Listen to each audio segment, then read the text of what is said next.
आज हम लोग लिटरेरी टर्म्स के एम.एच. अब्रम्स बुक से इस सीरीज़ में एक नए टॉपिक पे चर्चा करते हैं। उसका नाम है इंटेंशनल फैल्सी। इंटेंशनल फैल्सी क्या होती है? इंटेंशनल फैल्सी, जैसे इसके पहले की हमने आपको अफेक्टिव फैल्सी के बारे में बताया था। तो अफेक्टिव फैल्सी में हमने आपको क्या बताया था कि फैल्सी आपको जहाँ भी मिल रही है वो एक फ़ॉल्ट होती है, वो एक एरर होती है। तो इंटेंशनल फैल्सी में यहाँ भी एक फ़ॉल्ट हो रही है, यहाँ पे एक एरर हो रही है, यहाँ भी कोई एरर कर रहा है। अब वो एरर कौन कर रहा है ये आपको समझना है। अब जैसे मान लो मैं एक राइटर हूँ, मैंने एक पोएम लिखी या मैंने कोई क्रिएशन किया।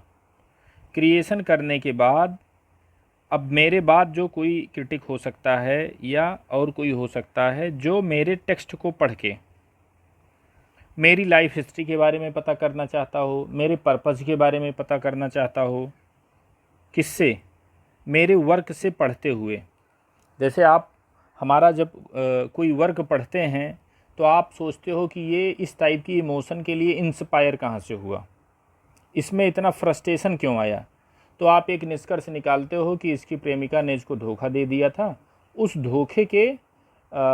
धोखे का जो है इस जो गम था इसको या उसका जो दुख था उसको व्यक्त करने के लिए इसने मतलब ये पोएम में इसने ये सब सारी चीज़ें डाली हैं। तो अब होता क्या है कि जब आप किसी राइटर के वर्क को पढ़ के उसकी लाइफ हिस्ट्री के बारे में, उसके पर्पज़ के बारे में आप पता करने का प्रयास करते हैं और आपका वो प्रयास असफल हो जाता है।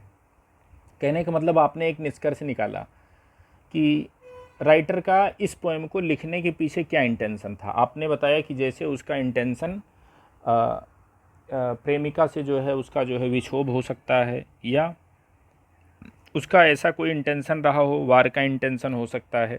लेकिन अब आपने जो एक निष्कर्ष दिया वो निष्कर्ष आपका गलत हो गया। जैसे मान लो मैंने पोएम लिखा, मैं राइटर हो गया और आप एक क्रिटिक हैं। आप हमारे हो सकता है समकालिक हों या समकालिक न भी हों। समकालिक कहने का मतलब सेम पीरियड के आप मेरे हो भी सकते हैं, आप सेम पीरियड के नहीं भी हो सकते हैं। आप हमारी पोएम को पढ़ो और आपको हमारी लाइफ हिस्ट्री के बारे में ज़्यादा कुछ न पता हो, सिर्फ उसी टेक्स्ट को पढ़ करके आप मेरी लाइफ हिस्ट्री, मेरा इंटेंशन, स्पेशली मेरा इंटेंशन या राइटर का इंटेंशन आप अगर जो अच्छे से इवेल्युएट नहीं कर पाते हैं तो इसी को बोला जाता है इंटेंशनल फैल्सी। अब वही चीज़ देखिए आपकी बुक में भी लिखा गया है। आपकी बुक में ये बताया गया है कि आउटसाइड द टेक्स्ट, कहने का मतलब आप टेक्स्ट पढ़ते हैं लेकिन टेक्स्ट में वो चीज़ लिखी नहीं रहती है।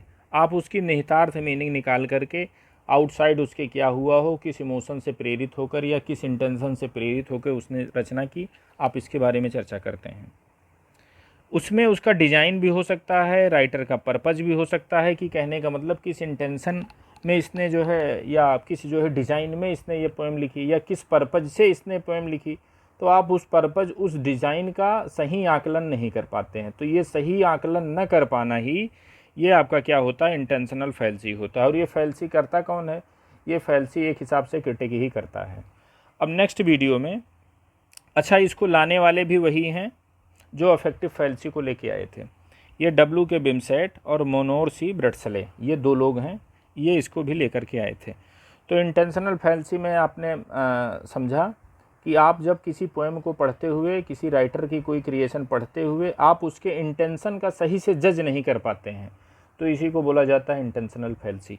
अब अगले वीडियो में हम आपको इंटेंशनल फैल्सी और अफेक्टिव फैल्सी दोनों का तुलनात्मक अध्ययन आपको जो है बताएंगे और उसमें आपको ये बताएंगे कि दोनों में डिफरेंस क्या है। अगर जो वीडियो आपको अच्छी लगी हो आप चैनल को सब्सक्राइब कर लीजिएगा कि जिससे फर्दर मैं कोई वीडियो अगर जो पोस्ट करता हूँ तो वो नोटिफिकेशन आपके पास जो है आसानी से मिल जाए। थैंक्स।